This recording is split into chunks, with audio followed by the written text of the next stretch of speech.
Yeah, I didn't get cooler. But you know what? I'm over it. I'm over it. I'm over it. I'm over it. Oh, I'm there he over it. I'm is. over it. I'm Oh, over it. yeah, he's looking at Scott, me. get the hell out.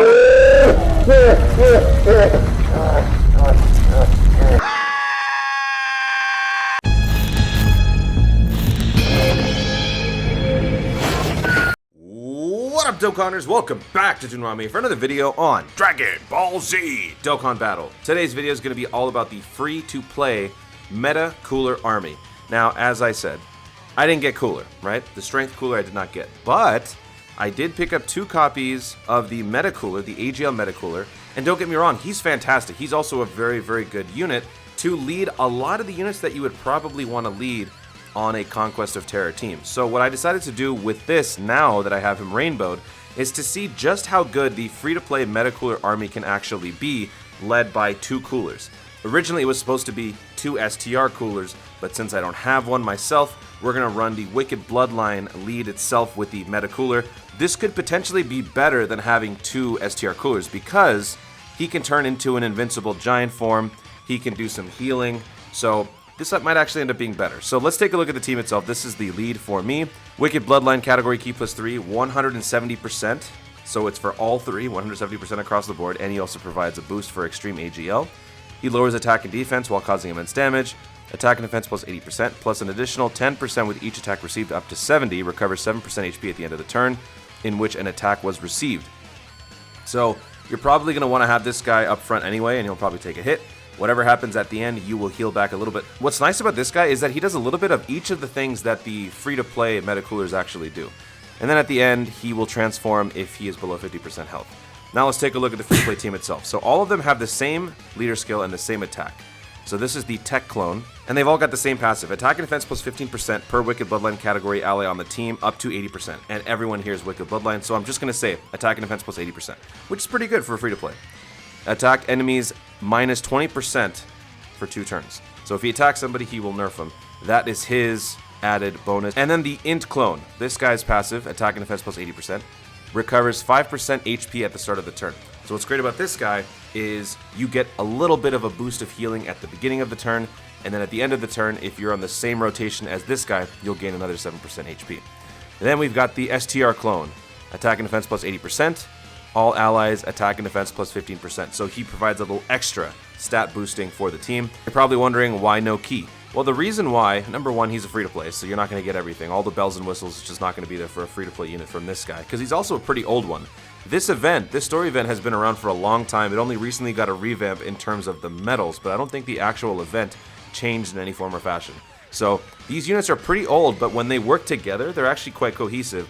And so I think the idea behind this was to provide a little bit more stat boosting.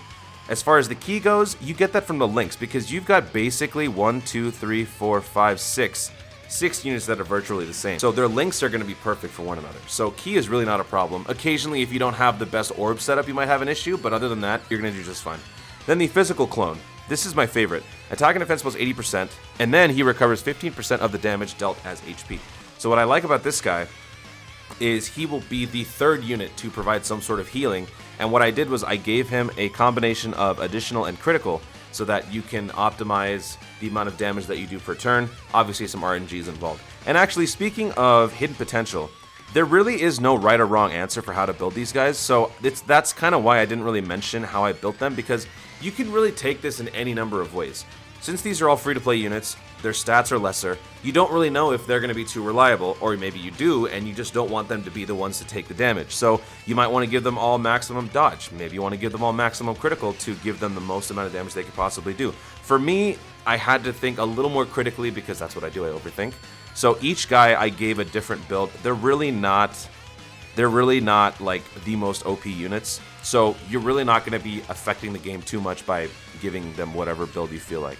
But if you're curious, you can pause the video at each point and just see how I built these guys and, you know, make a guess for yourself. Was that the right build? Was it not? But it really doesn't matter. And finally, the AGL Clone. This guy provides key support on top of his attack and defense plus 80%. So when your HP is 50% or above, you will get key plus 2 for all allies. So, like I said, if you have a bad orb situation and this guy's on your rotation, you'll be just fine. Everyone will have a super attack. So that is it for the free-to-play team. And then the friend lead is going to be the STR Cooler. Transformation Boost and Conquest of Terror leads HP 130 and attack and defense 170. And then Heat Transform. You already know what he does. So we're going to jump into the brand new Dokkan event for Cooler, the brand new level that was added in order to get the medals to awaken this guy. So without further ado, let's jump in. So what I'm going to do for this run, guys, is I'm actually going to be running the free-to-play units primarily. I'm going to be shuffling out the STR Cooler and the AGL Meta Cooler just to really see how much these guys can do on their own. And if we look at their stats, I mean, look at that. Dual category leads, they're already in the 100k range when it comes to attack. Their defense, as I mentioned, needs some work. That's kind of their big weakness, but they hopefully can overcome that with their key links, their healing, their nerfing, and whatnot. So we will have type advantage go first. Unfortunately, we're going to be losing a crucial heal here. He provides 15% heal on all damage that he does. So with him going first, we're going to lose that, but next turn we'll take care of it. And we're going to purposely not give the Meta Cooler a super attack. He's Rainbow, he's very good, but like I said, the idea is to see how well the Meta Cooler free-to-play team can do. So any chance that I can get to not give the two leads their super, I will take it. Unfortunately, he is rainbow. Well, not unfortunately. Ironically, I should say. He's rainbowed, so if he happens to do a super attack, that's just because he's a rainbow and he's a badass. But we did not get any damage there, really, and he did not use a super attack, so it's just fine. And here, we have the Int guy starting things off. He recovers 5% HP at the start of the turn, so that's also not necessary for this turn. We're coming out swinging. We're coming out swinging, so I don't think we have to worry too much. But this is the first round. So after a couple rounds, once this guy boosts up to his STR, I think STR is his final stage. Ooh, he dodged. Very nice. Making me look good on the showcase. I like it. Scott can have his cooler, okay? I got my free-to-play meta coolers. So, whatever. I'm over it. I'm over it. I'm over it. I'm over it. Here, I have a little more reason to worry because this is my first time bringing out the free-to-play AGL. He is going to get me killed. Well, I don't know if he's going to get me killed, but he's going to get me in a lot of trouble if he's to get supered. Which is why I put him first, and then I put the physical second, and look at that. Any damage we just took, we just gained it all back thanks to the physical cooler. If I were to rank the abilities of these free-to-play units, number one is going to be physical for me, because he heals 15%. My second favorite will be the tech one, because the tech one nerfs the enemy's attack by 20% for 2 turns. And if you are theoretically having him on every rotation that he can be on, he will be showing up every 2 turns, right? So, or every other turn, I should say. So, he will basically be nerfing the guy 20% every single time he shows up, which is perfect. And then after tech, what do we have left? We have Int, we have STR, and AGL. Honestly, they all kind of just interchange at that point. Maybe my least favorite would be the STR, just because we've already got enough stat boosting. It doesn't really add much more. 15% isn't much when you're looking at a very basic free-to-play team. But when it's all scaled up like this, where the boosts are in the 170 range, I guess it does make a significant difference. So I will, you know what, I'll bump it up. So I'll say physical, then tech, then Int, and then AGL. No. Yeah, okay. Physical, tech, Int, STR, AGL. I feel like he is the least necessary bonus on one of these passives, just because we've already got so much linking power with everyone being the same unit, basically. And like so, we have no choice, but we're going to be doing a super attack with the cooler. So we will now see the full extent of a cooler. 110k. Okay. No type advantage there, no type disadvantage, just a normal attack. That's kind of what you expect. These guys' defense, it's just not that good. So 100k is actually not the worst thing in the world, and we will quickly close up that little open wound that the cooler just gave us. It is, oh, I love seeing this. I love seeing this. You know what? It's a good thing. It's times like these that you're happy that we have this thing called the friend system, because it just makes you feel a little less terrible about not actually pulling the unit. I'm so over it. I'm so over it. Here, oh man, we made the right call. Whoa, we made the right call. Type advantage goes first, nerfs the enemy for 20%.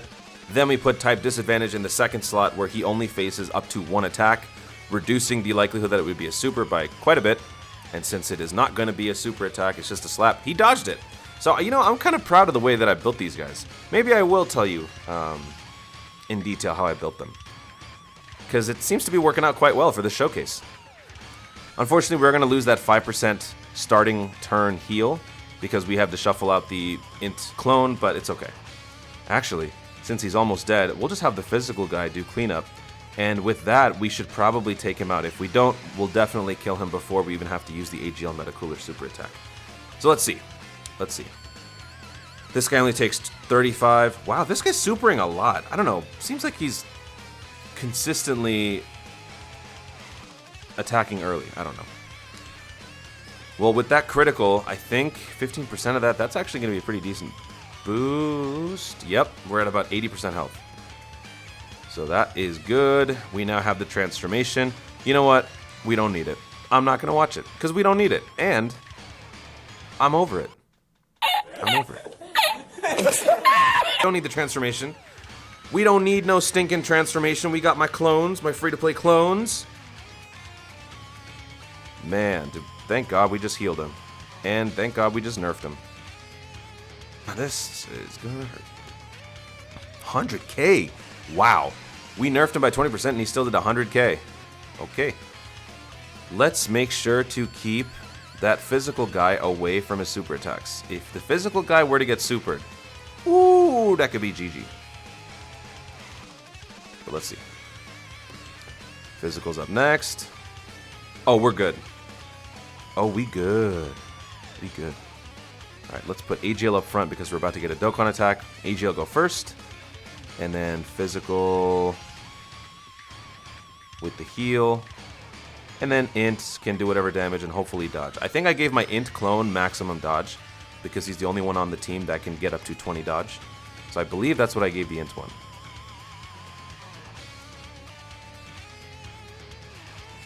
Very cool. Dokkan attack, base damage without a critical, 1 million. Okay, on a type advantage. These guys do a lot of damage when they are on the appropriate team, even as a free-to-play. Nice. Nice. Next turn, we got this. Next turn, we got this. So how much are we going to take here? Whatever damage we take, we're probably just going to heal it all back thanks to the Dokkan attack. We took 100k. Okay. 100k damage. And we basically got back to where we started. So let's take a look at their stats here. Once again, this that's the meta, that's the summonable one. We don't want that. So the meta cooler, obviously he's doing great for himself, as well as the STR, they do great. On rotation, 100,000 attack, 64k defense, 124,000 attack, 56k defense. Yeah. So pretty solid, honestly, pretty solid. This team is easily acquirable from the meta cooler story event, and it's really not difficult to get all these guys maxed out. The only thing is it's time consuming, but if you do it, you have a very, very fun team, and there's an added level of satisfaction in using a team like this, because not only are they free to play, not only are they rainbow, but they're so symmetrically, I don't know, there's just something aesthetically pleasing about looking at a team that is fully symmetrical and decked out in the same look, basically. I think this is the only team in the game where you can use the same unit 6 times, technically. So, there you go. That is the end of this run. And this free-to-play team, I mean, it's not totally free-to-play. I didn't say that it was, but the free-to-play units are definitely viable in the appropriate setting. So, with the proper supervision of the appropriate leads, these guys are just fine. Just look at how pretty this is. It's so pretty. Right? So thank you so much for watching, guys. If you enjoyed this video, this showcase, be sure to leave a like down below. Let me know in the comments if you have done the grind for this team. Have you ever tested them out with a dual STR cooler team or a dual Wicked Bloodline team? Did you have fun? Let me know in the comments down below. Also, be sure to subscribe for more dope content in the future and click that notification bell so that you let YouTube know you want to see more of my stuff. Do it! Thanks again, stay tuned, and always remember to Dokkan responsibly. I'm so over it.